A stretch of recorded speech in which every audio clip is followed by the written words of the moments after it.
అందరికీ నమస్కారం. బాగున్నారా? అందరూ మంచిగా ఉండాలి. ఈరోజు మనస్సులో మాట అనే కార్యక్రమాన్ని మీ ముందుకు తీసుకొస్తున్నాం. ఈ మనస్సులో మాట కార్యక్రమానికి మన మధ్యకు వచ్చారు కూర రఘోత్తమ రెడ్డి గారు. వారిని ఒకసారి పలకరిద్దాం. నమస్కారం సార్. నమస్కారం. బాగున్నారా సార్? మీకు ఈ కార్యక్రమం చూస్తున్నటువంటి ప్రేక్షకులకు అందరికీ హృదయపూర్వక నమస్కారాలు. ఏ దేశ చరిత్ర అయినా సరే రెండు అంశాల మీద పూర్తి స్థాయిలో ఆధారపడి ఉంటుంది. ఒకటి విద్య, రెండు వైద్యం. ఈ రెండు కనుక సుభిక్షంగా ఉంటే ప్రజలంతా కూడా ఆనందంగా ఉంటారనేది మనమందరం తెలుసుకున్నటువంటి విషయమే. అలాంటిది ఈరోజు ఎన్నో వేల మంది, లక్షల మంది ప్రభుత్వ పాఠశాలల్లో విద్యార్థులుగా ఉన్నారు. మరి అలాంటి విద్యార్థులకి మంచి విద్యను అందించే కోణంలో మన పాఠశాలలు ఉన్నాయా లేవా? ఈ మధ్యనే ఉపాధ్యాయ ఓటు హక్కు ద్వారా ఉపాధ్యాయ ఎమ్మెల్సీగా ఎన్నికైనటువంటి శ్రీ కూర రఘోత్తమ రెడ్డి గారు ఈరోజు మన మధ్యన ఉండటం, వారిని అడిగి వారి మనసులో ఉన్న మాటలు ఎలాంటివో తెలుసుకునే ప్రయత్నం చేద్దాం. రఘోత్తమ రెడ్డి గారు, మీ బాల్యం ఎక్కడ, ఎలా ప్రారంభమైంది? మా బాల్యము ఇప్పుడు ప్రస్తుతానికి సిద్దిపేట జిల్లా చిన్నకోడూరు మండలం గోనెపల్లి గ్రామం మాది. మేము పూర్వీకుల నుంచి, మా తాతగారి నుంచి వ్యవసాయ కుటుంబము. మా నాన్నగారు ప్రభుత్వ పాఠశాల గెజిటెడ్ ప్రధానోపాధ్యాయులుగా పనిచేసి రిటైర్ అయిన తర్వాత వారు మరణించడం జరిగింది. మా అమ్మ వ్యవసాయ క్షేత్రానికి వెళ్ళి చాలా రకాల కష్టపడి మమ్మల్ని అందరినీ, మేము 5 అన్నదమ్ములము, 5 అన్నదమ్ములను బాగా కష్టపడి చదివించి ఈ స్థాయికి రావడానికి మా అమ్మ నాన్నల పాత్ర పెద్దది అనే విషయాన్ని మీకు తెలియజేస్తున్నాం. మీ గ్రామము, మీ జిల్లా? గోనెపల్లి గ్రామంలో మా ప్రాథమిక విద్యాభ్యాసం పూర్తి చేసుకున్నాం మేము 5. మా మండల కేంద్రమైనటువంటి చిన్నకోడూరు మండల కేంద్రంలో మా ఊరు నుంచి 5 కిలోమీటర్ల దూరం ఉంటుంది. ప్రతిరోజు 5 కిలోమీటర్ల దూరం కాలినడకన వెళ్ళి 5 కిలోమీటర్లు పోవడం, మళ్ళీ తిరిగి 5 కిలోమీటర్లు, ఇట్లా రోజు 10 కిలోమీటర్లు నడిచి మేము మా ఉన్నత పాఠశాల విద్యాభ్యాసం పూర్తి చేసుకొని తర్వాత ఇంటర్మీడియట్ విద్య కానీ డిగ్రీ కొరకు సిద్దిపేట నివాసం ఏర్పరచుకొని అద్దె రూముల్లో ఉండి చదువుకోవడం జరిగింది. మీరు అంటే ఉపాధ్యాయ వృత్తి చేపట్టే ముందు ఇంకా ఏదైనా ఉద్యోగం చేశారా, లేకపోతే డైరెక్ట్గా ఉపాధ్యాయ వృత్తికే వచ్చేసారా? నేను ఉపాధ్యాయ వృత్తి, నాది ఎంఎస్సి, ఎంఫిల్, బీఈడి అర్హత. నా విద్యాభ్యాసం పూర్తి అయిపోయిన వెంటనే ఉపాధ్యాయంగా మా నాన్న నాకు స్ఫూర్తి. మా నాన్నగారు ఉపాధ్యాయుడు కాబట్టి నేను కూడా ఉపాధ్యాయునిగానే ఉండాలి అనేది ఒకటి. రెండవది, మా అన్నయ్యలు డాక్టరేట్ చదివి హైదరాబాదులో ఉద్యోగాలు చేస్తున్న సమయంలో మా అమ్మా నాన్న దగ్గర ఉండాలనే ఉద్దేశంతో నేను ఉపాధ్యాయ వృత్తిని ఎంచుకున్నా. మొట్టమొదటిగా నేను చదువు పూర్తయిన తర్వాత నా బీఈడి 86లో పూర్తయింది. 1986లో పూర్తయిన తర్వాత ఊరికే ఉండకుండా ఆవాస విద్య శిశు మందిర్, తడకపల్లి ఆవాస విద్యాలయంలో, శిశు మందిర్ సిద్దిపేటలో, అప్పటి నుంచే ఈ శిశు మందిర్ ఉన్నది. శిశు మందిర్ ఉన్నది. నేను ఉచితంగా విద్యాబోధన చేయడం జరిగింది. ఆ తర్వాత 1989లో మెదక్ జిల్లా డిఎస్సి ద్వారా నేరుగా స్కూల్ అసిస్టెంట్ గణితంగా ఎంపిక కాబడి దాదాపు 29.5 సంవత్సరాలు ఉపాధ్యాయునిగా సేవలు అందించి వాలంటరీ రిటైర్మెంట్ తీసుకొని గత సంవత్సరం మార్చిలో జరిగినటువంటి ఎన్నికల్లో ఉపాధ్యాయ ఎమ్మెల్సీగా కరీంనగర్ ఉపాధ్యాయ నియోజకవర్గం నుంచి ఉపాధ్యాయులందరి ఆశీస్సులతోటి progressive recognised teachers union Telangana రాష్ట్రం సంఘం నాకు ఇచ్చినటువంటి మద్దతుతోటి, మ్యాండేట్ తోటి ఎన్నిక కావడం జరిగింది. అంటే ఎంతమంది ఎమ్మెల్సీస్ మీ పిఆర్టీ నుంచి గెలుపొందారు సార్? మా పిఆర్టీ అనేది రాష్ట్రంలోనే అతిపెద్ద ఉపాధ్యాయ సంఘం. ఈ ఉపాధ్యాయుల పాఠశాల సమస్యలు పరిష్కరించట్లో సంఘం ఎప్పుడు అన్ని సమస్యల విషయంలో ముందుంటుంది. ఇప్పుడు కూడా మా రాష్ట్ర సంఘానికి 106,000 మంది ఉపాధ్యాయులు ఈ రాష్ట్రంలో ఉంటే 80,000 మంది ఉపాధ్యాయుల్ని సభ్యులుగా కలిగినటువంటి సంఘం పిఆర్టీ సంఘం.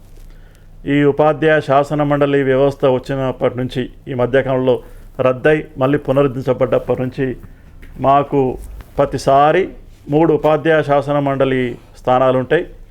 ఆ 3 2 10సారి మేమే ఉంటున్నామనే విషయాన్ని మీ ద్వారా తెలియజేస్తా ఉన్నాం. అంటే మీరు విద్యార్థి దశగా ఉన్నప్పుడు మీకు నచ్చిన ఉపాధ్యాయుడు కానీ మీకు నచ్చిన స్నేహితుడు కానీ అంటే ఎవరైనా ఉన్నారా మీకు మీ విద్యార్థి దశలో? విద్యార్థి దశలో నాకు బాగా నచ్చిన ఉపాధ్యాయులు చాలామంది ఉన్నప్పటికీ నేను మా నాన్నగారినే ఉత్తమ గురువుగా నేను స్వీకరిస్తాను. ఎందుకంటే వారు నాకు విద్యాబోధన చేసిండ్రు. మా నాన్నగారి బోధనలోనే మేము ఇంత విద్యావంతులమైన ఆలోచన. మా నాన్నగారు ఆ రోజుల్లో మాకు ఉన్నత పాఠశాల స్థాయిలో ఇంగ్లీష్ బోధించేవాడు. వారి బోధనలోనే మేము చాలా నైపుణ్యాన్ని పొందినాము. వారి స్ఫూర్తి మాకు పనిచేసింది. వారు కాకుండా చాలామంది ఉపాధ్యాయులు ఆ రోజుల్లో ఒక మంచి అంకితభావము, పాఠశాలలో ఉండి ఆ ఎడుకోవటంలో ఉండి మా ఆటల విషయంలో కానీ పాటల విషయంలో కానీ అన్ని రంగాల్లో మేము ఈ స్థాయికి రావడానికి నాకు ప్రాథమిక స్థాయిలో బోధించినటువంటి ఉపాధ్యాయులు, ముఖ్యంగా నాకు ప్రాథమిక బడిలో నాకు చదువు చెప్పినటువంటి మా గ్రామస్తులు ఎస్ రాజమల్లయ్య సార్, లక్ష్మీపతి గారు, రత్నయ్య సార్ గారు, రాజయ్య సార్ గారు, మా ఊరు టీచర్ల వారు, మా ఊరు వాస్తవులు, వారు నాకు బాగా ప్రేరణ ఇచ్చేవారు. మేము గజిస్ట్రేట్ మాస్టర్ పిల్లలమైనప్పటికీ ప్రతిరోజు సాయంత్రం వాళ్ళ ఇంటికి పోయి 1వ తరగతి నుంచి 8వ తరగతి దాకా వాళ్ళ ఇంట్లో పోయి కూర్చొని చదువుకునేవాళ్ళం. మా ఊరు ఉపాధ్యాయులే నాకు స్ఫూర్తి అనే విషయాన్ని మీ ద్వారా తెలియజేస్తాం. నాన్నగారిలో మీకు పూర్తిగా బాగా నచ్చినటువంటి విషయం అంటే నాన్నగారిని మీరు బాగా ప్రేమిస్తున్నట్టు మీ మాటల్లో కనిపిస్తుంది. నాన్నగారిలో మీకు బాగా నచ్చినటువంటి విషయం? ఆయన గొప్ప విషయం ఏంటంటే వారు కూడా 34 సంవత్సరాలు టీచర్గా పనిచేశారు. నేను చదువుకున్నప్పుడు పాఠశాలలో కానీ అంతకుముందు వారు సర్వీసులో ఉన్నప్పుడు కానీ సాధ్యమైనంత వరకు త్రూఅవుట్ సర్వీస్ సైకిల్ మీదనే ప్రయాణం చేశాడు. ఒక ఊర్లో పనిచేసినప్పుడైతే 18 కిలోమీటర్లు ఉండే సైకిల్, 18 కిలోమీటర్లు అప్పు, 18 కిలోమీటర్లు డౌన్, 36 కిలోమీటర్లు అప్పుడున్న ఆర్థిక పరిస్థితులతోటి అప్ డౌన్ చేసేవాడు. తర్వాత పాఠశాలకి ఏ ఒక్క రోజు కానీ ప్రార్థనకు పోకుండా పాఠశాలలో అసలు ఆయన సగం రోజులు కూడా సెలవులు వాడుకునేవాడు కాదు. మంచి ఒక పూర్తి అంకిత భావం. ఆ క్రమశిక్షణనే మమ్మల్ని ఇక్కడికి తెచ్చింది. ఆయన క్రమశిక్షణ మేము ఇప్పటికి కూడా ఫాలో చేస్తున్నాం. మీరు కూడా ఉపాధ్యాయుడిగా ఉన్నప్పుడు సమయభావాన్ని పాటించేవాళ్ళ? ఖచ్చితంగా ఆయనతోటి వచ్చింది నాకు అలవాటు, ఆ ఖచ్చితత్వాన్ని పాటించాను. నాన్నగారి ద్వారా మీరు సమయభావాన్ని నేర్చుకున్నారు. నేను దానికనే ప్రోగ్రెసివ్ రికన్ టీచర్స్ యూనియన్ ఉపాధ్యాయ సంఘంలో పనిచేస్తూ కూడా పూర్తి సమయాన్ని ఇందులో ఇస్తూ కూడా ఎక్కడో పిల్లల విషయంలో విద్యా విషయంలో చాలా ఖచ్చితత్వాన్ని ప్రదర్శించడాన్ని నా స్టాఫ్ నేను సాధారణంగా నేను 29 ఏళ్ళ సర్వీసులో దాదాపుగానే ప్రధానోపాధ్యాయునిగానే ఉన్నా. ప్రధానోపాధ్యాయులు మొత్తం సర్వీస్ దాదాపు ప్రధానోపాధ్యాయుని ఉన్నా. మా స్కూల్ స్టాఫ్ను కానీ మా పిల్లల్ని కానీ ఒక ఖచ్చితత్వాన్ని, ఒక డిసిప్లిన్, క్రమశిక్షణతోటి పాఠశాల నడిపించి మంచి విద్యాబుద్ధులు నేర్పిననేటువంటి ఆశాభావాన్ని మేము ముందు వ్యక్తం చేస్తాం. మీకు ఎంతమంది పిల్లలు? నాకు కవల పిల్లలు, ఒక అబ్బాయి, ఒక అమ్మాయి. ఏం చేస్తుంటారు ప్రస్తుతం? ప్రస్తుతం పాప ఇంజనీరింగ్ ఎంఎస్ పూర్తి చేసి అమెరికాలో మా అల్లుతోటి అమెరికాలో నివాసం ఉన్నది, సంతోషం. తర్వాత మా అబ్బాయి ఇంజనీరింగ్ పూర్తి చేసి సమోసా యాప్ అని IIIT హైదరాబాద్లో పూర్తి చేసినాడు. మా అబ్బాయి ఇప్పుడు సమోసా యాప్ అని ఒకటి మీకు చూస్తుంటాడు టీవీ హాల్లో, అది వాడే తయారు చేసుకొని నిర్వహిస్తూ ఉన్నాడు. ప్రస్తుతానికైతే సాయిబాబా దేవాలన సంతోషంగా ఉన్నాం. మేడం గారు గృహిణిగానే ఉంటారు. గృహిణి, ఆమె డిగ్రీ చదువుకుంది. ఆమె ఆలోచన విధానం నేను సంఘంలో పనిచేయడం వలన పూర్తి సమయాన్ని నేను మా ఉపాధ్యాయులకు ఇవ్వడం వలన ఆమె ఆలోచన విధానంతో నా పిల్లలు విజయాన్ని సాధించారని నేను భావిస్తుంటా. ఆమె కృషి చాలా. అంటే మీరు ఈ ఉపాధ్యాయ సంఘాలు కానివ్వండి, అటు స్కూల్ విషయాల్లో కొంచెం బిజీగా ఉన్నా గృహిణిగా ఓ మంచి తల్లిగా పిల్లల యొక్క పర్ఫెక్షన్ విద్యాభ్యాసంలో కానీ ఎదుగుదలకు కానీ ఆమె వెనకుండి నడిపించారని మీ మేడం గారికి ఓటేస్తున్నారు. మీరు మార్కులు కూడా వేస్తున్నారు. మార్కులు కూడా 100% వేస్తున్నారా? వంట అది నచ్చుతూ ఉంటుందండి ఆమె చేసింది? బ్రహ్మాండం. బాగా చేస్తుందా? ఏ కూర బాగా చేస్తుంది ఆమె? శాకాహారాలైనా సరే మాంసాహారాలైనా సరే పర్ఫెక్షన్గా ఉంటుంది, బాగా టేస్ట్ఫుల్, ఓపిక్గా ఉంటుంది, నెమ్మదిగా ఉంటుంది. నాకైతే 100 మార్కులు. మా కుటుంబంలో ఇంకొక విషయం మీకు చెప్పాలి మీ ద్వారా. మేము 5 అన్నదమ్ములను ఇలా ఉమ్మడి కుటుంబంగా ఉంచట్లో కానీ మేము చదువుకొని ఉద్యోగంలో స్థిరపోవటంలో కానీ మా నాన్నగారు చదువు చెప్పేంత వరకే మా నాన్న సర్వీసులు అందినాయి. మేము ఉద్యోగం వచ్చే వరకు ఆయన రిటైర్ అవ్వడము చనిపోవడం ఈ రకంగా కొంత కుటుంబానికి ఇబ్బంది కలిగించినటువంటి విషయం. మా పెద్దన్న లీడ్ చేసుకొని వారు ఇప్పుడు డాక్టర్ కూర రామ్మోహన్ రెడ్డి గారు తెలంగాణ పబ్లిక్ సర్వీస్ కమిషన్లో మెంబర్గా పనిచేసి ఉన్నారు. వారి ద్వారా మేమందరం ఇలా మేము ఉమ్మడి కుటుంబం ఉండటం కానీ ఇప్పటికి కూడా వారి నేతృత్వంలోనే మా కుటుంబం ముందుకు కొనసాగుతున్నది. వారి ఆశీస్సులు మాకు బ్రహ్మాండంగా పనిచేస్తుంది. మీరు శాకాహార మాంసాహార? నేను బోత్ రెండు తింటాను. రెండు. Okay, good good good good. క్రీడల పట్ల కానీ అప్పట్లో మీరు ఏదన్నా కళారంగంలో కానీ మీకేమన్నా ప్రావీణ్యం ఉందా ఆ విద్యార్థి దశలో? నేను హై స్కూల్ వరకే ఆట పోటీల్లో పాల్గొన్నా. కానీ ఉపాధ్యాయుడిగా చేరిన తర్వాత మా సంఘం కొరకు మండల స్థాయి చిన్నకోడు మండలంలో నేను మండల శాఖ అధ్యక్షునిగా ప్రధాన కార్యదర్శిగా పనిచేసినటువంటి రోజుల్లో ఉపాధ్యాయ ఆట పోటీలు నిర్వహించిన. మా నాన్న మరణించిన సంవత్సరం మా నాన్న పేరు మీద కూర భూపతి రెడ్డి స్మారక progressive recurrent teachers union PRTU జిల్లా స్థాయి క్రీడోత్సవాలు చిన్నకూడూరు మండల కేంద్రంలో 3 రోజుల పాటు నిర్వహించాను. చాలా కార్యక్రమాలు, రక్తదాన శిబిరాలు కానివ్వండి, పేదలకు సాయం చేసేట్లో కానివ్వండి. మొన్నటికి మొన్న నేను ఎమ్మెల్సీ అయిన తర్వాత కరోనాలో పేద ప్రజలకు, తర్వాత వలస కూలీలకు ఇబ్బంది పడుతున్నటువంటి వారికి దాదాపుగా 54 చోట్ల కార్యక్రమాలు నిర్వహించి సహాయ కార్యక్రమంలో పాల్గొనడం జరిగింది, సహాయం చేయడం జరిగింది. 4 దశలుగా మిమ్మల్ని చూస్తున్నాను నేను ఇప్పుడు. అని మీరు మాట్లాడే విధానంలో 4 దశలుగా చూస్తున్నాం. ఏంటంటే ఒక విద్యార్థి దశ నుంచి ఉపాధ్యాయ దశకు వచ్చారు, ఉపాధ్యాయ దశ నుంచి ఉపాధ్యాయుల యొక్క విషయాలను తెలుసుకునే ఒక MEO స్థానానికి వచ్చారు. అది MEO స్థానం నుంచి కూడా ఒక DO ఆఫీస్ దగ్గర నుంచి ఒక నోడల్ ఆఫీసర్గా మీరు ఆ బాధ్యతలను స్వీకరించారు. అంటే మీకు అణువున ఉపాధ్యాయుల యొక్క విధి విధానాలు ఎలా ఉంటాయి, వారు ఎదుర్కొంటున్న సమస్యలు ఏంటో మీకు పూర్తి స్థాయిలో ఇతరుల కన్నా కొంచెం ఎక్కువ తెలిసి ఉంటాయి. కాబట్టి తర్వాత అదేవిధంగా మీ మీద ఉన్నటువంటి అంకితాభావంతో అదేవిధంగా మీరు జిల్లాకి ప్రెసిడెంట్గా కూడా చేశారని PRTU జిల్లా శాఖ, మెదక్ జిల్లా శాఖ అధ్యక్షునిగా ఉమ్మడి జిల్లా ఉన్నప్పుడు రాష్ట్ర స్థాయిలో, జిల్లా స్థాయిలో, మండల స్థాయిలో ప్రారంభించి రాష్ట్ర స్థాయి వరకు మండలం నుంచి కూడా వెళ్ళారు. మండల అధ్యక్షుడిగా ఉంటూ 15 సంవత్సరాలు చిన్నకోడు మండలంలో చేశారు. అంటే 4 విభాగాల్లో మీరు వెళ్ళిన తర్వాత ఏ వృత్తిలో అయితే మీరు చేస్తున్నారో అదే వృత్తికి సంబంధించినటువంటి రాజకీయ అనుభవం కూడా, రాజకీయ పదవి కూడా దొరకటం అదృష్టంగా భావిస్తాం. అంటే ప్రతి వాళ్ళు ఏమి ఇబ్బందులు పడుతున్నారు అనేది మీకు తెలుసు. మరి 5 కిలోమీటర్లు మీరు నడుచుకుంటూ స్కూల్కి వెళ్ళామని అని అంటున్నారు. అంటే అంత ఆదరణగా గవర్నమెంట్ స్కూల్స్కి ఆ రోజుల్లో వెళ్ళేవారు. ఇప్పుడు అలాంటి ఆదరణ ఈ రోజుల్లో ఉందా గవర్నమెంట్ స్కూళ్ళ ప్రకారంగా? అప్పటికి ఇప్పటికీ విద్యా వ్యవస్థలో చాలా మార్పులు వచ్చినాయి. ఇప్పుడు 5 కిలోమీటర్లు నడవాలనేటువంటి అవసరం లేకుండా ప్రభుత్వాలు ప్రతి 2 కిలోమీటర్లు స్కూల్స్ ఏర్పాటు చేశారు. ప్రతి హ్యాబిటేషన్లో ఒక బడి నెలకొల్పడం జరిగింది. చాలా బ్రహ్మాండమైనటువంటి పాఠశాల అవసరాలు సమాజానికి తగ్గట్టుగా ఉన్నాయి. కానీ పూర్తి స్థాయిలో మనం వాటిని ఏ అవసరాలనే గుర్తించి పాఠశాలను కనీస స్థాయిలో ఉంచడానికి ప్రయత్నించాల్సిన అవసరం ఉన్నది. తల్లిదండ్రులు గతంలో మేము చదువుకునే రోజుల్లో మా ఊరు నుంచి ఒక 22 మంది మాత్రమే మా ఊరు నుంచి నడిచి వెళ్ళేవాళ్ళు. అంటే మా ఊరు నుంచి చదువుకునేటువంటి పిల్లలు 22 మందే. కానీ ఈనాడున్న పరిస్థితులు 99% of childrens are in schools.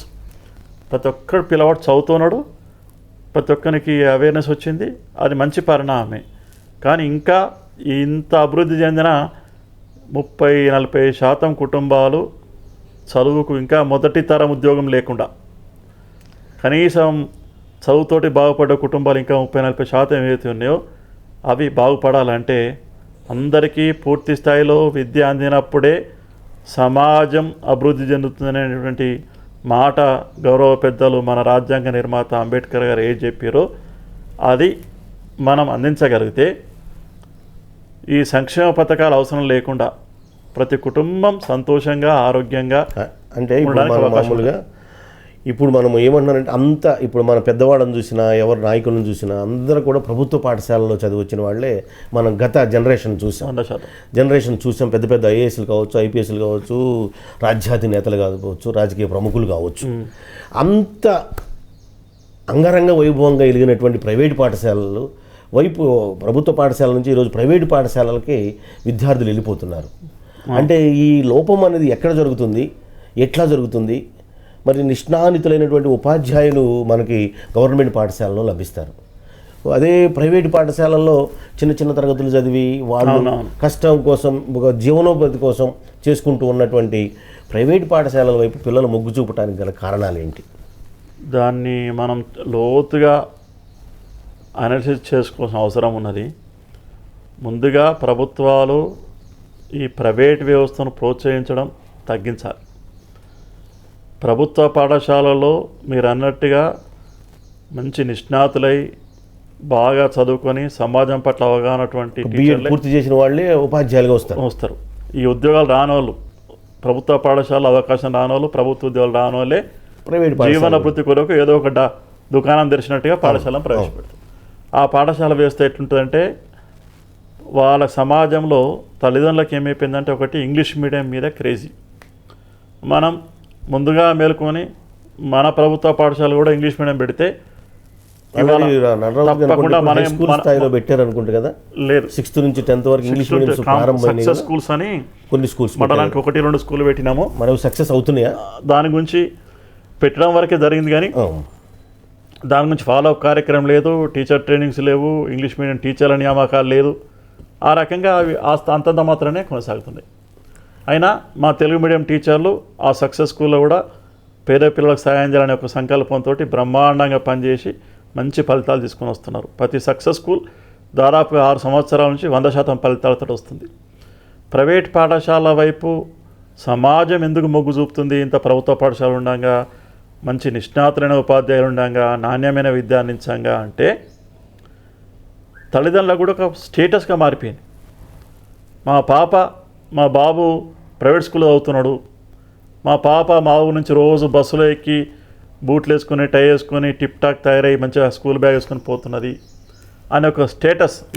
ఇద్దరు తల్లులు మాట్లాడుకున్నప్పుడు కూడా ఏదో చిన్నతనం చేసినట్టుగా మీ పాప గవర్నమెంట్ స్కూల్ అవుతున్నట్టుగా, నీ కొడుకు గవర్నమెంట్ స్కూల్ అవుతున్నా అనేటువంటి ఏదైతే ఉందో అది కూడా కొంత సమాజాన్ని బలీయంగా ఆ ప్రైవేట్ వ్యవస్థ వైపు తీసుకెళ్ళింది. అంటే తల్లిదండ్రుల్లో కూడా ఒక గవర్నమెంట్ స్కూల్ అంటే ఒకలాంటి స్టేటస్, తక్కువ భావన ఉండటం, ప్రైవేట్ స్కూల్ పట్లనేమో మోజు అనే మన బడి, మన ఊరు బడి, మన బడిని మనం కాపాడుకోవాలి, మనం చదువుకున్న వాళ్ళందరూ ఈ బడి నుంచే గొప్ప వాళ్ళు అయినరు అనే ఆలోచన సమాజంలో తగ్గిపోయింది. దాన్ని పెంచాల్సిన బాధ్యత ప్రభుత్వానికి, ఐజీలో ప్రభుత్వ టీచర్లది. అది ఈ మధ్యకాలంలో చూస్తుంటే ఈ ఉపాధ్యాయ మిత్రులందరూ కూడా చాలా నిరాశ నిస్పృహలతో ఉన్నట్టు, వాళ్ళకి సాధించుకోవాల్సిన ఇంకేవేవో మేము సాధించుకోలేకపోతున్నాం, మా ఉపాధ్యాయ సంఘం నుంచి మేము ఎమ్మెల్సీగా చేసుకున్నాం, మరి వారి ద్వారా మేము అనుకున్న దాన్ని సాధించుకుంటామని ఆశలు పెట్టుకున్నట్టుగా కనిపిస్తుంది. అటువైపుగా మీరు ఎప్పుడైనా ప్రయత్నాలు జరిగారా? ఆ ప్రయత్నాలు ఎక్కడి వరకు వెళ్ళినాయి? పూర్తిగా ఉపాధ్యాయుల సమస్యల పట్ల మా ప్రోగ్రెసివ్ రికగ్నైజ్డ్ టీచర్స్ యూనియన్ పక్షాన నేను ఒక శాసన మండలి సభ్యునిగా పూర్తి బాధ్యత ఈ ప్రభుత్వ పాఠశాలలో వసతుల కల్పన కానీ, మా పాఠశాలలో చదువుతున్నటువంటి పేద పిల్లలకు నాణ్యమైన విద్య అందించే విషయం కానీ, ఆ పాఠశాలలో చదువు చెప్పేటువంటి ఉపాధ్యాయుల సమస్యల విషయంలో కానీ తప్పకుండా బాధ్యత నా మీదనే ఉంటుంది. నేను ఆ వైపుగా ప్రయత్నాలు ఎప్పటికప్పుడు ఎక్కడ కూడా ఈ 15 మాసాల కాలంలో నేను దాదాపుగా ఎక్కడ కూడా ఒక గంట వృధా చేయకుండా, ఒక క్షణాన్ని కూడా వృధా చేయకుండా నిరంతరము ఉపాధ్యాయుల సమస్యల పరిష్కారం కొరకు, ప్రభుత్వ పాఠశాలల బలోపేతం కొరకు, ఒక మంచి విద్యను అందించడానికే నా ప్రయత్నం కొనసాగుతూ ఉన్నది. చాలాసార్లు ప్రభుత్వానికి విన్నవించడం జరిగింది. గౌరవ ముఖ్యమంత్రి కానీ మా ప్రభుత్వానికి కానీ మీ ద్వారా ఒక సూచన ఏంటంటే, ప్రభుత్వ పాఠశాలలు బలోపేతమైనప్పుడు మాత్రమే ఏ సామాజిక వర్గాలైతే ఇంకా వెనుకబడుతనానికి లోనైనాయో మన బంగారు తెలంగాణ రాష్ట్రంలో భాగంగా నిజంగానే బంగారు తెలంగాణ మనం నిర్మిద్దాం అనుకుంటే మొట్టమొదలు మన పాఠశాలల్ని బంగారమయం చేయాలి. మన పాఠశాలలో చదివే పిల్లలకు ఏ అవసరాలనో తీర్చాలి. మన ప్రభుత్వ పాఠశాల వ్యవస్థ బలోపేతమైనప్పుడు ఆ పాఠశాలలో చదివేటువంటి ఎస్సీ, ఎస్టీ, మైనార్టీ, వెనుకబడ్డ తరగతులు, వెనుకబడినటువంటి కుటుంబాల వచ్చిన పిల్లలకు ఒక నాణ్యమైన విద్యను అందించినప్పుడు వాళ్ళు వాళ్ళ కుటుంబానికి, సమాజానికి, రాష్ట్రానికి పనిచేసే వ్యక్తులుగా ఎదిగినప్పుడు మాత్రమే బంగారు తెలంగాణ సాధ్యమవుతుంది. విద్య ద్వారానే అభివృద్ధి సాధ్యమైన విషయాన్ని మర్చిపోకుండా ప్రభుత్వాలు పనిచేయాల్సిన అవసరం ఉన్నటువంటి విషయాన్ని మీ ద్వారా తెలియజేస్తా ఉన్నాం. అంటే ఇప్పుడు విద్యార్థులు స్కూల్స్ ఉన్నాయి, విద్యార్థులు కూడా బాగానే ఉన్నారు, వారికి తగినంత మంది ఉపాధ్యాయులు ఉన్నారా? అన్ని స్కూల్స్లో వసతులు ఎలా ఉన్నాయి? గవర్నమెంట్ స్కూల్ ఉపాధ్యాయుల సంఖ్య మా దగ్గర ప్రభుత్వ పాఠశాలను మనం వ్యవస్థను మొత్తంగా ఒకసారి ఆలోచిస్తే గతంలో ప్రభుత్వ పాఠశాలల్లో పిల్లలు పూర్తి స్థాయిలో చదువుతున్నప్పుడు ప్రైవేట్ పాఠశాల వ్యవస్థ వచ్చింది.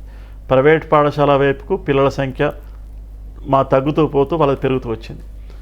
ఇప్పుడు ఒక దశలో వాళ్ళ సంఖ్య పెరిగి తగ్గేటువంటి క్రమంలో మా ఉపాధ్యాయ సోదరులు మా సంఘం పిఆర్టీ సంఘం ఇచ్చినటువంటి పిలుపు మేరకు కావచ్చు, వివిధ ఉపాధ్యాయ సంఘాలు ఇచ్చిన పిలుపు మేరకు కావచ్చు, చాలా బ్రహ్మాండంగా చదివించి మా బడిని మేము కాపాడుకుందామనే సంకల్పంతో చాలా రకాల కార్యక్రమాలు వేసే సెలవుల్లో బడికి రండి, బడి పండుగ, బడి ఉత్సవాలు అని చెప్పి సార్లు ప్రతిరోజు ప్రతి ఇంటికి తిరిగి ఊర్లో వాళ్ళ పనిచేసే నివాసం ఉన్నటువంటి ఆ హ్యాబిటేషన్లో పిల్లల్ని బాగా చేర్చుకొని పిల్లల సంఖ్యను పెంచడానికి దాదాపుగా 15 సంవత్సరాల కింద ఈ కార్యక్రమం ప్రారంభమైంది. దాంతో కొంత కట్టడియగలిగినాం ప్రైవేట్ పాఠశాల సంఖ్యను, బలంగా పెరిగింది. కానీ ఇక్కడ ఒకటి బాగా గమనించాల్సిన విషయం ఏంటంటే ఈ 2-3 సంవత్సరాలుగా మాకు ప్రభుత్వ పాఠశాల మరొక వేటు పడింది. ఒకటేమో గురుకుల పాఠశాల వ్యవస్థ, రెండవది ప్రైవేట్ పాఠశాల వ్యవస్థ, మూడవది మా పాఠశాలలో సమస్యల వసతుల లేమి, నాలుగవది ఏంటంటే ఉపాధ్యాయుల సమస్యలు.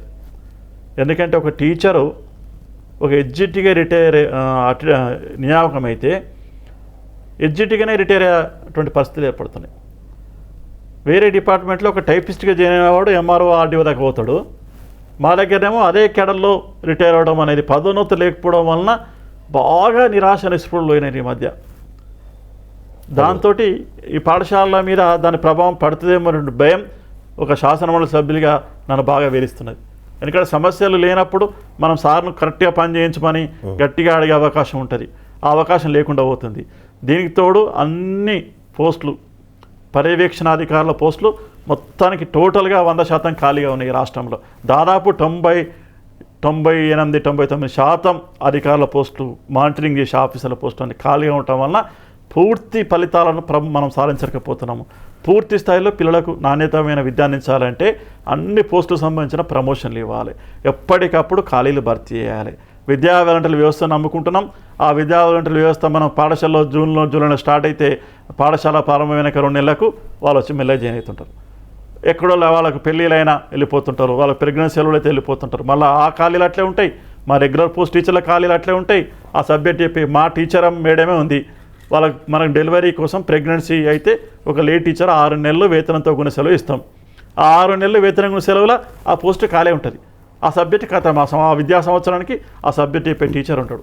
అది ఇప్పుడున్నటువంటి పాఠశాల పరిస్థితి. దీన్ని మొత్తం సమూలంగా మార్పేసి మా పాఠశాల సమస్యల మీద పూర్తి అవగాహన ఉంది. ఇంకా మేము ఆశతో ఉన్నాం.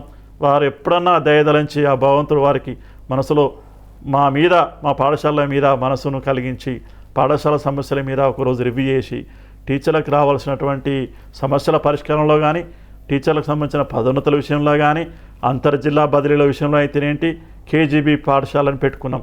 కేజీబీలో మా సోదరీమణులు తక్కువ వేతనంతో బ్రహ్మాండంగా ఫలితాలు ఇస్తున్నారు, బ్రహ్మాండంగా పనిచేస్తున్నారు. వారికి కూడా అనేక రకాల సమస్యలు ఉన్నాయి. మోడల్ స్కూల్ వ్యవస్థ ఉంది.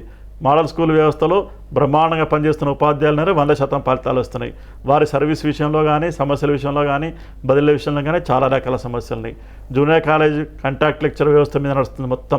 ప్రభుత్వ ఉపాధ్యాయులు, ప్రభుత్వ లెక్చరర్లు ఏళ్ళ మీద లెక్క పెట్టేంత మంది లేరు. కొన్ని ప్రభుత్వ జూనియర్ కళాశాల గవర్నమెంట్ లెక్చరరే లేడు. అందులో పనిచేస్తున్న కాంట్రాక్ట్ లెక్చరర్లు కానీ, అవర్లీ బేస్డ్ లెక్చరర్స్ కానీ, వివిధ రకాల అధ్యాపకులు ఎవరెడుతున్నారో వాళ్ళకు కూడా చాలా రకాల సమస్యలు ఉన్నాయి. అన్ని రకాల సమస్యలు ప్రభుత్వం పరిష్కరించాల్సిన అవసరం ఉందని విషయాన్ని మీ ద్వారా తెలియజేస్తున్నాం. అంటే ఇప్పుడు ఉమ్మడి సర్వీసులు ప్లానింగ్, పదోన్నతులు, మరి అదేవిధంగా చాలామంది గెస్టెడ్ హెడ్ మాస్టర్స్ రిటైర్మెంట్ అయిపోవడం, ఆ పోస్టులు మళ్ళీ అలానే ఖాళీగా ఉండటం. సరే, మరి చాలా మండలాల్లో ఎంఈఓస్ కూడా పర్మనెంట్ ఎంఈఓ లేరు అనేది కూడా ఒకటి ఉంటుంది. మరి దాని పట్ల మీరు ప్రభుత్వానికి ఎప్పుడన్నా విన్నవించడానికి ప్రయత్నం చేశారా? ఈ మధ్యకాలంలో అయితే ఆ సమస్య మీద పరిష్కారం కొరకు చాలాసార్లు విద్యాశాఖ మంత్రిని, ముఖ్యమంత్రిని కలవడం జరిగింది. ఖచ్చితంగా ఈ త్వరలోనే దానికి పరిష్కారం దొరుకుతుందనేటువంటి ఆశాభావంతో ఉన్నాం. మొన్న 3-4 రోజుల కింద ముఖ్యమంత్రి గారికి కూడా మెమోరండం ఇచ్చినప్పుడు తప్పకుండా పదోన్నతుల విషయం కానీ, అంతర్జిల్లా బదిలీ విషయం కానీ, కేజీబీవి మోడల్ స్కూళ్ళ సమస్యల విషయం కానీ తప్పకుండా ఒకరోజు కూర్చొని మాట్లాడతామని మాట్లాడడం జరిగింది.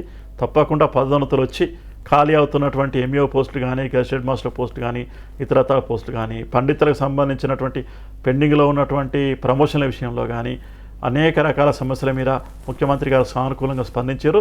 తప్పకుండా ఆ సమస్య త్వరలోనే పరిష్కరించబడుతున్నటువంటి ఆశతో ఉన్నాం. ఆ దిశగా మా ప్రయత్నం ఎప్పటికీ ఉంటుందనేటువంటి విషయాన్ని తెలియజేస్తాం. అండ్ మీరు 2016 మే 18 మోస్ట్లీ ఆ టైమింగ్స్లో మీరు సీఎం గారు కలవటం, నాయకులతో మీరందరూ పోయి కలిసి కొన్ని విషయాల మీద కూడా సార్ దగ్గర హామీ తీసుకున్నారు. తీసుకున్న హామీల్లో మీకు ఎన్ని వరకు సత్ఫలితాలు ఇచ్చినవి, దాని మీద మళ్ళీ ఏమన్నా రివ్యూ ఉందా?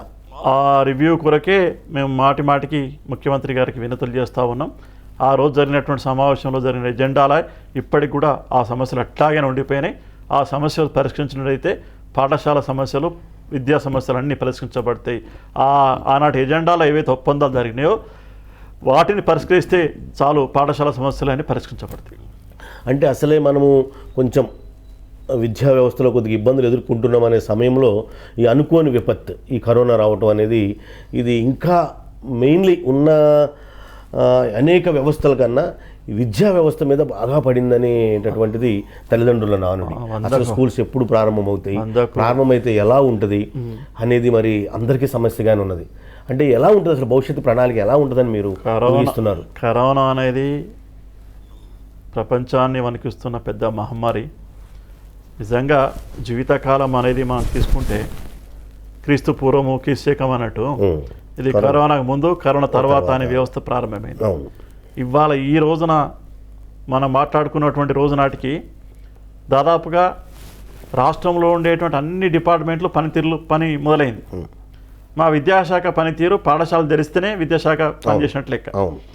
పాఠశాల తెరవలేదు, కనీసం ఏ పద్ధతిలో తెరుస్తాము, ఎట్లా పాఠశాల నడిపిద్దాము అనే ఆలోచన మనం చేసినట్టయితే తప్పకుండా ప్రభుత్వ పాఠశాలని కూడా సాధ్యమైనంత వరకు తొందరలోనే ప్రారంభించాలి. కఠినమైనటువంటి జాగ్రత్తలు తీసుకోవాలి. అంటే కరోనాతోటి ఏ తరగతి మంది పిల్లల్ని క్రమబద్ధీకరించాలి, పిల్లల్ని తరగతి గదిలో 40 మంది తరగతి గది అనుకున్నాం మనం, మన స్టాండర్డ్స్ బట్టి అది 20 తగ్గించాలి, దూరంగా కూర్చోబెట్టాలి. ప్రభుత్వ పాఠశాలలో పిల్లలకు మాస్కులు సప్లై చేయాలి, హ్యాండ్ శానిటైజర్ సప్లై చేయాలి, పాఠశాల శుభ్రత కొరకు మనుషుల్ని నియామకం చేసుకోవాలి, పాఠశాలలన్నీ శుభ్రంగా తయారు చేసుకోవాల్సిన అవసరం ఉంది. అట్లా చేసుకొని మనం కరోనాకు ఎప్పుడో తెరిస్తే అనేటువంటి పాఠశాలకు జూన్ 12న ఈరోజు తెరవాల్సిన పాఠశాలలు జూన్ 12న తెరవాల్సిన పాఠశాలలు ఎప్పుడు తెరిస్తే ప్రభుత్వం సమయ నిర్ధారణ చేసి తొందరలోనే పాఠశాలలు తెరవాల్సిన అవసరం ఉంది. ఎందుకంటే చదువు అనేది ముఖ్యం కాబట్టి దాంతోపాటు ఆరోగ్యం ముఖ్యం. ఈ చదువు ఆరోగ్యం 2 ప్యారలల్గా పోతుండాలి కాబట్టి అన్ని జాగ్రత్తలతోటి పాఠశాలలు ప్రారంభించేటట్టుగా మనం అందరం కలిసి పనిచేయాల్సిన అవసరం ఉందని. అంటే ఉపాధ్యాయులు కూడా అంటే మిగతా వాళ్ళు కూడా చాలా ఇబ్బందులు ఉంటాయి, కానీ ఉపాధ్యాయులు ఏంటంటే కేవలం ఒక బడ్జెట్ ఆధారంగా ముందుకు పోయేటటువంటి జీవితాలు. ఈ ఉపాధ్యాయులు వాళ్ళు ఒక సిస్టమ్ని ప్లాన్ చేసుకుని ఆ విధంగా వచ్చిన జీతాన్ని వినియోగించుకుంటూ ఉంటారు. ఒకవేళ ఆ జీతం వచ్చినా కానీ వాళ్ళకి సరైనటువంటి అందవచ్చు. అలాంటి సమయంలో ఇప్పుడు సగం జీతమే తీసుకుంటున్నటువంటి ఉపాధ్యాయులు మరి ఆ సమస్యల్ని ఎదుర్కోవడంలో చాలా బాధల్లో ఉన్నారు అన్నట్టుగా మరి అనిపిస్తుంది. మరి దానికి ఎట్లా అంటే ప్రభుత్వాన్ని మీరు ఏమన్నా విన్నవిస్తున్నారా? 3 రోజులకైనా ముఖ్యమంత్రి గారికి కలిసినప్పుడు చెప్పిన అంశం ఒకటే, 3 మాసాల నుండి సగం జీతం తీసుకుంటున్నట్టు ఉపాధ్యాయులు ఉన్నారు. వాళ్ళ కుటుంబాలు చాలా రకాల ఇబ్బందులు ఉన్నాయి. ఎందుకంటే కరోనాతోటి అన్ని రకాల ఖర్చులు పెరిగినాయి. ప్రతి పౌరునికి సంక్షేమ పథకాలు బ్రహ్మాండంగా ఇచ్చినాం, పేద పిల్లలు ఆదుకుంటున్నాం, చాలా సంతోషం. ఏ రాష్ట్ర ప్రభుత్వం కూడా ఇవాళ ఈ దేశంలో సగం జీతం ఇస్తున్నటువంటి రాష్ట్రం లేదు. మీరు స్పందించాలా సార్ వెంబడే అంటే ఈ నెల ఇచ్చే ఆలోచన చేస్తామని చెప్పి మాట ఇవ్వడం జరిగింది. తప్పకుండా ఈ మాసం అంటే జూన్ మాసానికి సంబంధించిన వేతనం జూలై 1వ రోజున వచ్చేటువంటి జీతం ఏదైతే ఉందో, వేతనం ఏదైతుందో అది పూర్తి స్థాయిలో వస్తుంది. తప్పకుండా ఆ రకంగా ప్రయత్నం ఉంటుందని చెప్పి తెలియజేస్తున్నాం. అలానే చిన్నతనం నుంచి కూడా మీరు ఒక ఉద్యమ నాయకుడిగా మరి అనేక పదవుల్ని చేపట్టుకుంటూ ఇప్పుడు ఎమ్మెల్సీగా మీ పరిధి ఎక్కడి వరకు ఉంది? ఇప్పుడు ఎమ్మెల్సీ మీ పరిధి మన స్టేట్లో నేను చాలా అదృష్టంగా భావిస్తా. ఒక ఉపాధ్యాయ కుటుంబంలో పుట్టి ఉపాధ్యాయునిగా పనిచేసి నేను ఊహించినంత స్థాయికి మా సోదరులు మా పిఐటి సంఘం తీసుకెళ్ళింది నన్ను. తప్పకుండా ఆ సంఘం మా ఉన్నటువంటి ప్రాథమిక సభ్యులకు కానీ ఈ రాష్ట్రంలో పనిచేస్తున్న ఉపాధ్యాయులందరి సమస్యల విషయంలో ఎప్పటికప్పుడు ఏ సమస్య ఉన్నా తప్పకుండా నేను దాన్ని ఫాలోఅప్ చేసి పూర్తి స్థాయిలో వారి కొరకే పనిచేస్తానని చెప్పి తెలియజేస్తా ఉన్నా. నా బాధ్యతగా అది భావిస్తా ఉన్నా. అంటే ఇప్పుడు చాలామంది ఉపాధ్యాయులకు కానీ అటు పాఠశాల వ్యవహారాల్లో కానీ వసతుల విషయంలో కానీ మీరు ముందుకు వచ్చి అంటే ఇప్పుడు ఉపాధ్యాయులు కొంతమంది ఎలా అంటున్నారంటే ఉమ్మడిగా కలిసి ఇప్పుడు మనం అనేక సమస్యల మీద చర్చించుకొని ఎన్నో సమస్యలను తీర్చుకోగలిగాం. మరి ఇప్పుడు మనం చాలా సమస్యల్లో మనం కొట్టుమిట్లాడుతున్నాం. సరైనటువంటి ఉపాధ్యాయులు కూడా ప్రతి స్కూల్లో లేక ఇలాంటి ఇబ్బందుల్లో మనం ఉన్నాం. ఈ సమస్యల మీద మేము ఉపాధ్యాయ ఎమ్మెల్సీగా గెలిపించుకున్నాం. ఎమ్మెల్సీ గారు దాని మీద ఎలా ఉన్నాడనే సందిగ్ధంలో ఉన్నారు. అంటే వాళ్ళ అనుమానానికి మీరు ఏం జవాబు చెప్తారు? నిజంగా ఉపాధ్యాయులు అనేవాళ్ళు ఇవాళ చాలా రకాల సమస్యలతోటి ఉపాధ్యాయ వర్గం అంటే ఇలా ప్రభుత్వ పాఠశాలే కాదు. మనం ఇంతకుముందు చెప్పినట్టుగా కేజీ పాఠశాల ఉపాధ్యాయులు, మోడల్ స్కూల్ ఉపాధ్యాయులు, డిగ్రీ కాలేజ్ లెక్చరర్లు, జూనియర్ కాలేజ్ లెక్చరర్లు, యూనివర్సిటీలో పనిచేసే అధ్యాపకులు, అన్ని రకాల వారు అనేక సమస్యలతో ఉన్నారు. వాటన్నిటిని పరిష్కరించాల్సిన బాధ్యత ప్రభుత్వం ఉంది.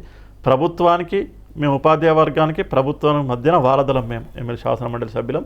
తప్పకుండా ప్రతి సమస్యను ప్రభుత్వం దృష్టికి తీసుకుని వెళ్ళి వారు ఏదైతే ఇబ్బందులు ఉన్నారో వారి సమస్యలు ఏవైతే ఉన్నాయో వాళ్ళ వివిధ విద్యా సంస్థల్లో ఉండేటువంటి సమస్యలు ఏవైతే ఉన్నాయో అవి అన్నీ పరిష్కరించడానికి మేము మధ్యవర్తులుగా సారథులుగా ఉండి తప్పకుండా ప్రభుత్వం దృష్టికి వెళ్ళి తీసుకుని వెళ్ళి సాధించడానికి ప్రయత్నం చేస్తాం. సమస్యలు సాధించినప్పుడు మాత్రమే మనం అనుకున్నటువంటి గమ్యం చేరుకుంటాం. విద్యా ప్రమాణాలు పెంచడానికి అవకాశం ఉంటుంది. అవసరం ఉన్నటువంటి పిల్లలకు ఒక నాణ్యమైన విద్య అందించడానికి అవసరం ఉంటుంది అనే విషయాన్ని కూడా తెలియజేస్తాం. నమస్కారం అండి రఘుత్తం రెడ్డి గారు. ధన్యవాదాలు. మా ఈ మనసులో మాట కార్యక్రమంలో పాల్గొని మనసుప్పి మాట్లాడారు అనుకుంటున్నాం. మీకు ధన్యవాదాలు. నాకు మీ అమూల్యమైన సమయం ఇచ్చి మన ఇంటర్వ్యూ చేసినందుకు మరి కృతజ్ఞతలు. మీకు మీ ఛానల్కు ఈ ప్రేక్షకులకు అందరికీ నమస్కారం తెలుస్తూ ముగిస్తాం. చూస్తున్నారు కదా, మరి ఈరోజు మనం రఘుత్తం రెడ్డి గారితో మాట్లాడాం. మరి ఎన్నో సమస్యలు మన విద్యా వ్యవస్థ పట్ల ఉన్నవి.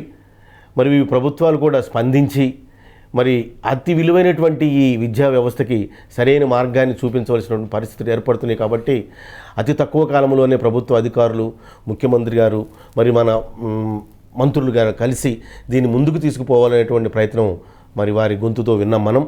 మరి ఉపాధ్యాయులందరూ కూడా ఇలాంటి విపత్కర పరిస్థితుల్లో ధైర్యంగా ఉండి ముందుకు పోవాలి తప్ప ఆత్మహత్యలు అలాంటి చిన్న చిన్న కార్యక్రమాలు చేసుకోవద్దు. మరి రేపు తరం మనదే, రేపు భవిష్యత్తు మనదే అనేటటువంటి అంచనాతో ముందుకు పోవాలి అని వారి మాటల్లో ధైర్యాన్ని ఇచ్చినటువంటి రఘుత్తం రెడ్డి గారికి మరొకసారి ధన్యవాదాలు తెలియజేస్తున్నాను. మరొక కార్యక్రమంతో మనసులో మాట మరో ముఖ్య అతిథితో కలుసుకుందాం. అప్పటి వరకు కెమెరామెన్ శివతో మీ చంటి.